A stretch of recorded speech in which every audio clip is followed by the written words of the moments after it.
Hello. Here is a very easy brownie recipe for you all. The ingredients that I'm going to show you is for 2 brownie cakes, so please choose yours accordingly. Fine granulated sugar 400 grams, all-purpose flour or maida 128 grams, cocoa powder 80 grams, eggs 4, butter in a melted form 226 grams, vanilla essence 2 teaspoons, salt and baking powder half teaspoon each.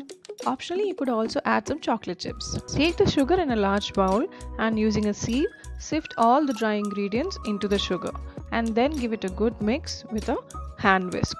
This is the best part of making this brownie. You don't need any complicated tools at all. A hand whisk or even a spatula is more than enough to make this batter. Now after this, take the eggs in another bowl, add the vanilla essence into it and whisk it well. Don't worry, the ingredient measurement that I've shown here is for 2 brownie cakes like I said before. So if you are making only one, just half the measurements. Now when you add this egg mixture into the dry ingredients, you might find that the batter is not becoming liquidy enough for a cake batter. It's becoming too lumpy. That's completely alright, because next you're going to add the melted butter into it and then you can whisk it really well and make it into your most favorite cake batter. I'm sure this brownie is going to be your favorite. Once the butter is blended well into the batter, you can also add dark chocolate chips or any chocolate chips you prefer for a crunchy twist of the brownies.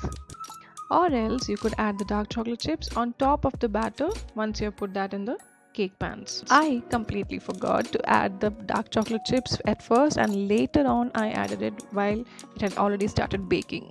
And that is why you'll see the chips in the brownies in the pics that I have included in the video.